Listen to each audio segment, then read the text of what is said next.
আসসালামু আলাইকুম গাইস, আমি আছি আপনাদের সাথে এমডি মাহমুদুল হাসান রিয়াদ এবং আমার সাথে আছে আমার ফ্রেন্ড লাবিব এবং লাবিবের বাইক। তো আজকে পুরো মাঠটা দৌড়েছি আমি 3600 মিটার এবং ও দৌড়েছে 2400 মিটার। আমি 3 কিলোমিটার 600 আর ও 2 কিলোমিটার 400। বাস প্রতিদিন চেষ্টা করি ফজর নামাজের পর এখানে আসি দৌড়ানোর জন্য। তো আজকে আসি একটা ভিডিও রানিং করছি, দেখি ভিডিও আর পরে সেভ হয় নাই, তো ভিডিওটা হয়নি। তো গাইস আজকে আসছি এক ভিডিওতে বলছিলাম যে আরও শীত আসার প্রপার প্রপার কুয়াশা আসার জন্য আরও মনে হয় যে 1 সপ্তাহ সময় লাগবে, কিন্তু না, এখানে যে অবস্থা মনে পুরো ফুলফিল যে কুয়াশাটা আছে ওটা পড়ে গেছে, কিন্তু ফুল যে কুয়াশাটা দেখেন পুরো অবস্থা। তো গাইস কষ্ট করি ভিডিও বানাই, ভিডিওর মধ্যে লং ভিডিওগুলোর মধ্যে ভিউও হয় না, লাইকও হয় না, কিছুই হয় না, একটা এমন অবস্থা। আজ যদি একটা শর্ট ভিডিও চাই, শর্ট ভিডিও 300 400 1K 1.3K এরকম ভিউ চাই। তো সবার অনুরোধ চ্যানেলটা সাবস্ক্রাইব এবং লাইক কমেন্ট করে পাশে থাকার জন্য এবং পরিবারটাকে বড় করার জন্য। তুমি কি ছবি তুলবেন নাকি তাহলে? হ্যাঁ, এরা না করেন ছবি তুলবেন নাকি? হ্যাঁ তুললাম, হয় ইউটিউবে সারার জন্য দিবেন তুলে। আমি কি শুকিয়েছেন কিন্তু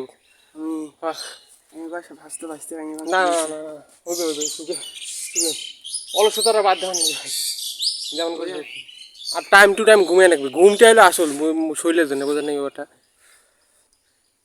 তো তাড়াতাড়ি ঘুমের চেষ্টা করে না, তাড়াতাড়ি আসার চেষ্টা করে। হ্যাঁ কালকে আসবেন তো নাকি? ভিডিওতে কথা দেয় যদি না আসেন আসবো।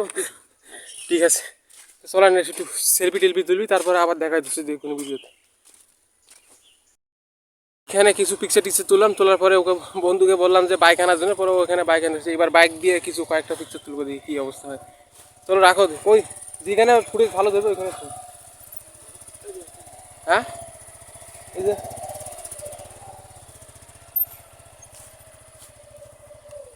এই জায়গাতে ঠিক আছে, চলো দিই কয়েকটা দিয়ে তুলি দাও, দেখি কীরকম হয়।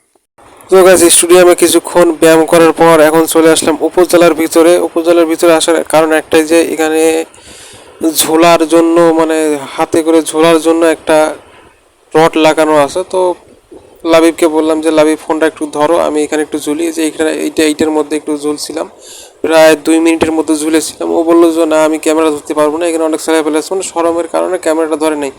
পরে এখানে অনেকক্ষণ 2 মিনিটের মধ্যে ঝুলে আসলাম, তারপরে চলে আসলাম ডাইরেক্ট বাড়িতে। তো গাইজ বাড়িতে আসার পর আবারও চলে গেলাম বাস টার্মিনালে। বাস টার্মিনালে যাওয়ার একটা কারণ যে প্রিন্টার মেশিনটা নষ্ট হয়েছে, যার কারণে নতুন মেশিনটা নিয়ে বাস টার্মিনালের উদ্দেশ্যে রওনা হলাম। তো রওনা হওয়ার সময় একটু রাস্তার ফুটেজ নিতেছিলাম যে সকালবেলা রাস্তাটা এত ঠান্ডা থাকে আর এত ফ্রি থাকে রাস্তাটা, কোনো হরেন নাই, কোনো গ্যাঞ্জাম নাই, মানে সকালবেলাটা অন্যরকম, সকালের পরিবেশটা অন্যরকম। সকালে যারা দেরিতে ঘুম থেকে ওঠে তারা কখনোই এই ফিলটা বুঝতে পারবে না সকালের রোডটা কীরকম থাকে। পুরো ফ্রি থাকে, মানে চলতে ফিরতে পুরো শান্তি আর শান্তি। তো এদিকে কিছুক্ষণ ভিডিও করতেছিলাম, ভিডিও করতে করতে চলে আসলাম বাস টার্মিনালে। তো বাস টার্মিনালে আসার পর নতুন যে প্রিন্টার মেশিনটা আছে ওটা নতুনভাবে সেট আপ করার জন্য ওটা হাওয়া দিয়ে নিতেছিল, যেন ওটা ভালোভাবে কোনো সমস্যা না করে। তো ওটা হাওয়া দেওয়ার পর নতুনটা সেট আপ করে পুরানটা আবার নিয়ে আসলাম। তো এদিকে বাস টার্মিনালে আসবো, কিন্তু পিছনের দরজায় এসে দাঁড়াবো না তা কিন্তু হয় না। তো পিছনের দরজায় এসে দাঁড়ালাম, পিছনের দরজা থেকে কি ভিউ কিছুটা এরকম। তো এখানে দাঁড়ালে সেরকম একটা ভিউ পাওয়া যায়। তো পরে নষ্ট যে প্রিন্টার মেশিনটা আছে ওইটা নিয়ে বাড়ির উদ্দেশ্যে রওনা হলো। বাড়ির উদ্দেশ্যে রওনা হওয়ার পর বাড়িতে আসার পর যে আগের নতুন প্রিন্টার মেশিনটা যেখানে ছিল এটা ওখানে রেখে দিলাম। তো গাইস এদিকে দুপুরে রান্না বান্না হয়েছিল গ্লাস কাপ মাছ, প্রায় 3 কেজি ওজনের একটা গ্লাস কাপ মাছ। আম্মুকে বলছিলাম ভালো করে রান্না করার জন্য, পরে আম্মু ভাজি করছে, ভাজি করার পর আবার কষান করছে। তো সেরকম লাগছিল, আলহামদুলিল্লাহ দুপুরে খাওয়া দাওয়া আলহামদুলিল্লাহ শুকরিয়া, ভালো হয়েছে। তো গাইস যারা আমার ভিডিও দেখেন, অনেকে তো দেখেন লং ভিডিও, তো অনেকে দেখতেই চায় না। তো যতটুকু দেখেন যদি লাস্ট পর্যন্ত দেখে থাকেন তাহলে অবশ্যই একটা লাইক কমেন্ট এবং শেয়ার করে থাকবেন। যদি আমার ভিডিও ভালো লেগে থাকে তাহলে অবশ্যই আমার পাশে থাকবেন। তো গাইস আজকের মতো এখানেই বিদায়। তো দেখা হচ্ছে নেক্সট কোনো এক নিউ ব্লগে, নিউ ভিডিওতে। অতক্ষণ আপনারা ভালো থাকবেন। আসসালামু আলাইকুম ওয়া রাহমাতুল্লাহি ওয়া বারাকাতুহু।